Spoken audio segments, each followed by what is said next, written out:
ಬಂಧುಗಳೇ, ಇವತ್ತು ಮಾನವ ಸಮಾಜ ತಲೆ ತಗ್ಗಿಸುವಂತಹ ಕೆಲಸ ಆಗಿದೆ.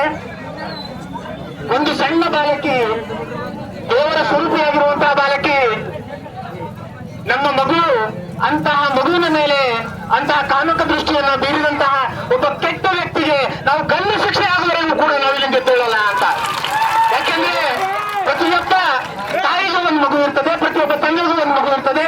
ಅಂತಹ ಮಗುವಿಗೆ ನೀವು ಕಾಮಕ ದೃಷ್ಟಿಯಿಂದ ನೋಡ್ತೀರಿ, ಆ ಮಗುವಿನ ಮೇಲೆ ಕೆಟ್ಟ ದೃಷ್ಟಿ ಬೀರ್ತೀರಿ ಅಂದ್ರೆ ಅದು ಯಾರೂ ಕೂಡ ಸಹಿಸಿಕೊಳ್ಳಿಕ್ಕೆ ಸಾಧ್ಯ ಇರಲಾರ್ದಂಥದ್ದು. ಸೊ ಹಾಗಾಗಿ ನಮ್ಮ ಬಂಜಾರ ಸಮುದಾಯ ನಮ್ಮ ದೇಹದಲ್ಲಿ ಒಂದು ತೊಟ್ಟು ರಕ್ತ ಇರುವವರೆಗೂ ಕೂಡ ನಾವು ರಸ್ತೆ ಮೇಲೆ ರಕ್ತವನ್ನು ಚೆಲ್ಲಿಕ್ಕೆ ಸಿದ್ಧ ಇದ್ದೇವೆ, ರಸ್ತೆ ಮೇಲೆ ರಕ್ತವನ್ನು ಚೆಲ್ಲಿಕ್ಕೆ ಸಿದ್ಧ ಇದ್ದೇವೆ. ನಮ್ಮ ಮಕ್ಕಳಿಗೆ ಇವತ್ತು ನ್ಯಾಯ ಬೇಕೇ ಬೇಕು.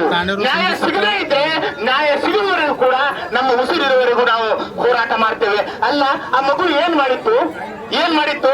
ಒಂದಿನ ನೀವು ಮಗು ಅಂತ ಕರೆದಿರ್ಬೇಕಲ್ಲ, ಒಂದಿನ ಮಕ್ಕಳಲ್ಲಿ ಬನ್ನಿರು ಅಂತ ಕರೆದಿರ್ಬೇಕಲ್ಲ. ನಿಮ್ ಮಕ್ಕಳಿಗೆ ಹಾಗೆ ಮಾಡ್ತೀರಾ ನೀವು?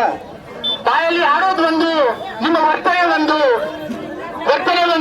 ಅಂತವರನ್ನ ಯಾವುದೇ ಕಾರಣಕ್ಕೂ ಯಾವುದೇ ಸಮಾಜ, ಯಾವುದೇ ಧರ್ಮ, ಯಾವುದೇ ಜಾತಿ ಅವ್ರಿಗೆ ಕ್ಷಮಿಸ್ಲಿಕ್ಕೆ ಸಾಧ್ಯವಿಲ್ಲ ಬಂಧುಗಳೇ. ಸೊ ಹಾಗಾಗಿ ಇವತ್ತು ನಾವೆಲ್ಲರೂ ಒಂದಾಗಬೇಕಾಗಿದೆ.